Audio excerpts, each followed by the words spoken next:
Hi everybody, welcome back to our virtual Beyond the Alphabet sessions. I'm Kayla. I'm Heather. And today we're going to be making marshmallow paint. So it's going to be pretty sticky. You might want some paper towels nearby. We have our aprons on to wipe our hands on if we need to. So in your bag that we delivered to you this week, we have a bag or two of marshmallows. There should be enough marshmallows in this bag for 2 people to make paints. So you're gonna have to share. We'll share, lead by example. And there's also some corn syrup that you're gonna use. And we also have some food coloring, which I'll go get. While she's getting that, I just recommend don't eat the marshmallows. Not that they're bad or anything, but if you eat them, you're not gonna have anything to make paint with. And that'll be kind of disappointing because all your friends will be making paint and you'll just have a full tummy. Which, don't get me wrong, full tummies are good. But, I mean, do you really want to eat marshmallows the whole time? I don't know, I don't like marshmallows, I don't eat them. But if you like them, that's okay.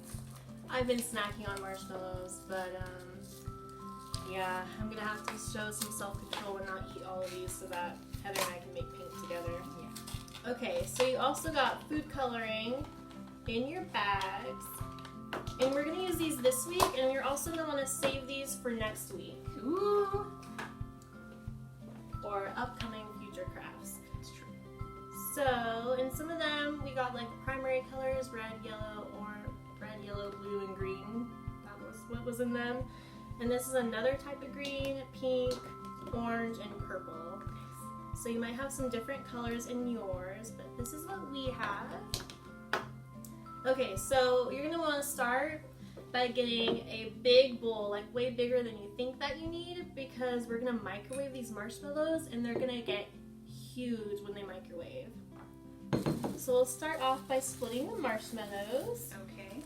So I'm gonna, let's see, that's about even, right? Yeah, I think so. Okay, so I'll just take my section because we're sharing here. Yep. Sharing is caring, y'all. Okay, Alright. now Heather's. I'm just gonna plop them in here. Nice. Okay, and now we're gonna take turns microwaving them. And we're gonna microwave it for 30 seconds. You do not need any more than that. And you'll know that it's ready because marshmallows will get huge and then they'll kind of deflate and they'll be all melty. Yep. There was one time I tried to put marshmallows in the microwave for I think 3 minutes and it turned into cement. So definitely do not do 3 minutes. 30 seconds is probably plenty. Oh my goodness. It's floofy. Alright. Here's how mine looks, guys. Look at it. It's like, it looks like packing peanuts. Mine's been out for longer, so it deflated a little bit, but you don't want to microwave it any longer because it'll get hard like cement, like she said. So we're gonna start stirring it right away, and Oh my goodness, it's like slime. Look at it. Ooh, Look at it's this, like a guys. It's ball. like kind of moving around like slime. Ew. Okay. It's actually not bad. So then we're gonna use this corn syrup to make it more liquidy like paint, and we're gonna share it. And we can also choose, you want to choose a color while I start stirring in some food coloring? Yeah. I choose green because I might want to paint Shrek. Ooh, that's a good idea. Yes. Alright, I'm just going to check here. Okay, look. Oh.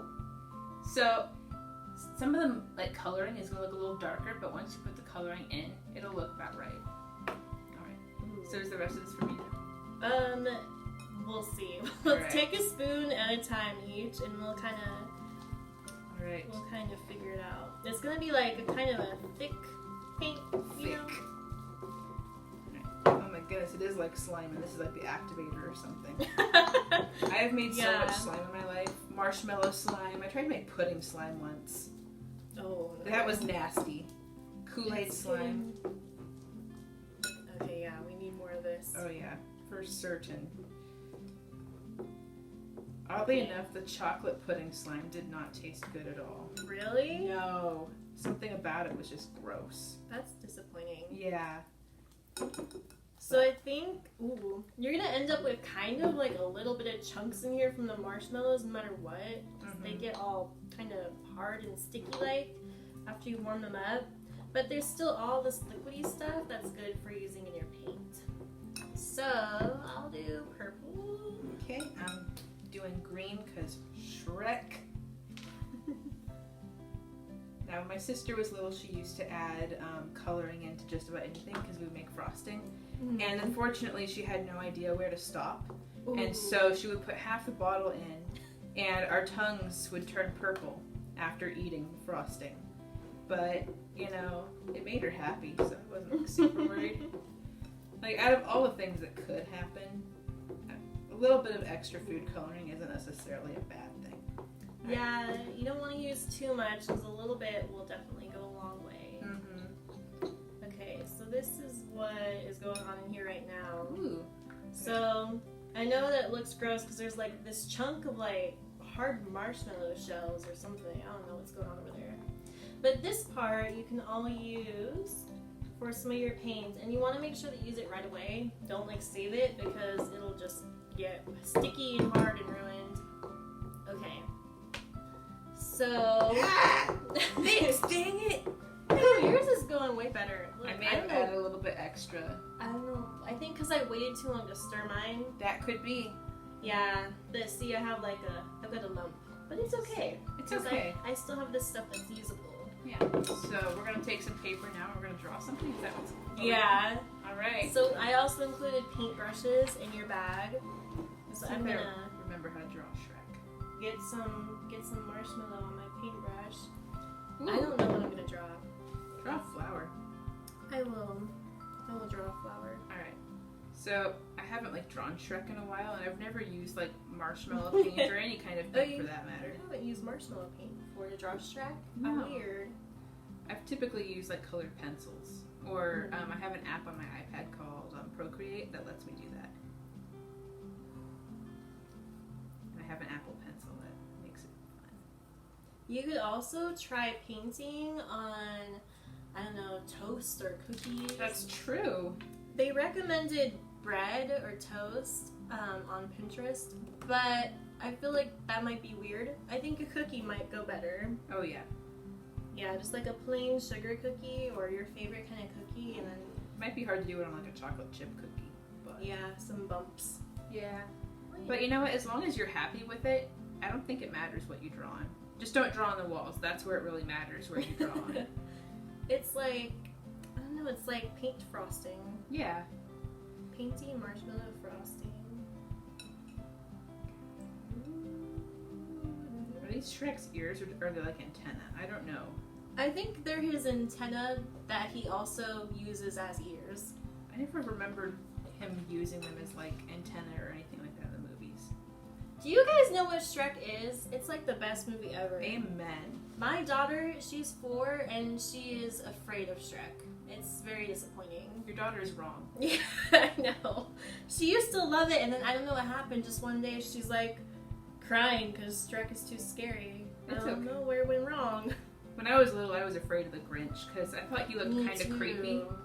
And I don't know, just that weird He's smile. mean. I like the new movie that came out not too long ago because he looks less scary. Yeah. And the old one, like the Dr. Seuss cartoon kind of one, he was like scary and he was mean and grouchy. Mm-hmm. Until the end, of course. Yeah. Don't want to spoil it if you haven't seen The Grinch yet.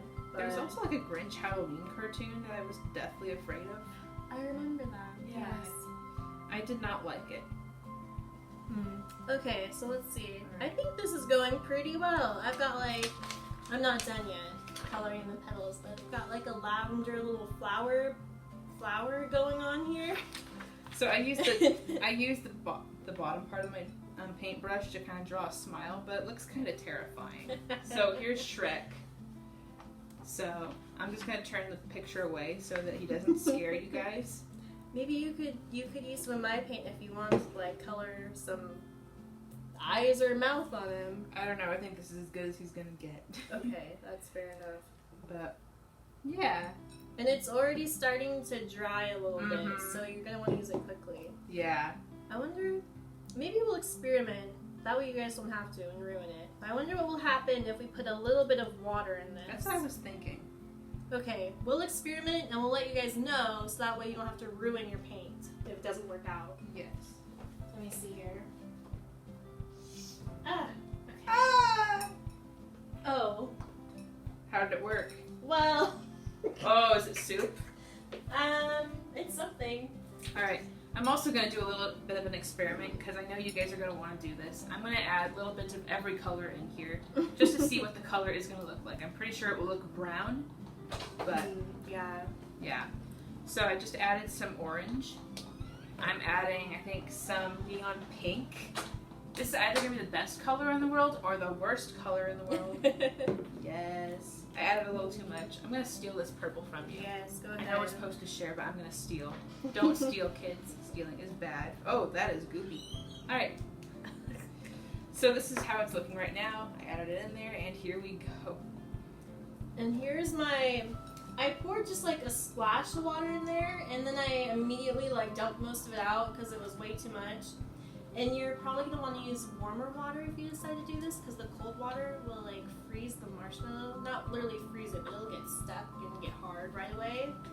So just this tiniest amount of water, and I mixed it really good. And now I have a little bit more of this liquidy paint here, so we'll try it out and see if it works. Alright, I got my color, you guys. Very weird. It's kind of like a brick brown. Oh, it looks kind of like... It kind of like a looks- weird sauce. I don't know. It looks like stuff I saw when I was helping potty train my sister. I'm not going to say what that was, but all the parents out there watching, you guys know. Alright. I'm not sure about this like water experiment I did. I don't know either. It's going on easier, but it's very runny, and I'm afraid it's gonna. Oh, actually, okay. So these right here, I did with the water. So I guess it did work out. Let me see. Let me see it. These ones right There's here. a smile now. Oh, that's beautiful. I'm still kind of terrified of it, but you know what? I'm happy. And yours looks really beautiful too. Yes, and it's chunky, and also I kind of want to lick it. Don't. Oh, you're gonna lick paper? I am. I'm gonna, because you guys are gonna, right? We're gonna try it. I'm gonna try it. Oh no. It tastes like marshmallows. Hey everyone, I hope you guys had fun with our little craft video. It was fun making that sticky paint. But now it's time for story time. I found this book called 5 Brilliant Scientists, and I'm going to read about one scientist today. So the scientist that we're reading about is Susan McKinney Stewart. I don't know very much about her. That's kind of why I chose her too, because I want to learn along with you about her. In March 1847 in Brooklyn, New York, the Smith family gathered for a celebration. Sylvanus and Anne Smith welcomed their 7th child, a beautiful baby girl named Susan Maria Smith. Susan would grow up to do great things. She'd become the first black female doctor in New York State. No one's sure why Susan decided to become a doctor. Some say she became interested in medicine because her niece had become very ill. Susan helped take care of her, but the girl was so ill that she passed away. Soon after, Susan announced to her family, "I'm going to become a doctor." Women doctors were very rare in those days. Black women doctors were even more rare. There were only 2 in the entire country. Many men at that time didn't believe women should become doctors, but Susan said stubbornly, "I can do it." In 1867, when she was 20 years old, Susan entered the New York Medical College and Hospital for Women in New York City. The college taught homeopathy, a special type of medicine that treated patients with drugs containing some of the same germs that had made the patients ill. Homeopathy was introduced to the United States from England in 1825. Many people did not trust this type of medicine because it was so different, but Susan was fascinated by it. Here she is, she's taking care of her niece who had become sick. Helping her niece was what made her want to become a doctor. Susan was the first black woman to attend the medical college. She was an excellent student. She took classes in biology and chemistry. She learned how different parts of the body worked. She studied plants and how they could be used to treat illnesses. When her classmates were sleeping, Susan was up studying. She spent long hours at hospitals learning to care for the sick. On March 23, 1870, Susan graduated. She was the first black woman to receive a medical degree in New York State and the 3rd in the United States. Right away, Dr. Susan Smith opened a doctor's office in her Brooklyn home. In the beginning, business was slow. At first, people did not trust her, but the patients that she had helped told her their friends and their families about the caring new doctor. Word about Susan began to spread. After a while, her practice started to grow. Soon, Susan opened another office in Manhattan. She treated blacks and whites. So here she is in this picture helping people at the hospital. And this picture, this is where her first doctor's office was, right here. She helped the poor and the rich. There were stories about her achievements in newspapers. She was famous. On July 12, 1871, Susan married Reverend William G. McKinney. They had 2 children, William and Anna. Sadly, in 1890, the doctor's husband became ill and passed away. 3 years later, she married Reverend Theophilus Gould Stewart, who was the chaplain of the 25th U.S. Colored Infantry. The men of the infantry were also known as Buffalo Soldiers. The doctor traveled with her husband to many different forts where she treated many black soldiers. Throughout her career, Susan worked hard for her patients. She gave lectures to the public about health, nutrition, and medicine. She often spoke about women's rights and the progress of black women. In 1881, Susan helped found the Memorial Hospital for Women and Children. She looked after senior citizens at the Brooklyn Home for Aged Colored People. She is one of the staff of the New York Medical College and Hospital for Women. Susan also belonged to the New York State Homeopathic Medical Society. The dedicated doctor died on March 7, 1918. She was 71 years old. Susan Smith McKinney Junior High School in Brooklyn, New York was named in her honor on September 25, 1974. Later, the Susan Smith McKinney Stewart Medical Society was founded by a group of black women doctors. So this lady actually, she was kind of a pioneer in her area. You know, it was a science that not a lot of people knew about, but she kept trying and pushing to learn about it. And here's the group of people that she helped. So, if you ever want to become a doctor, I recommend looking into her, as well as other people that have helped with science. I hope you guys enjoyed our story.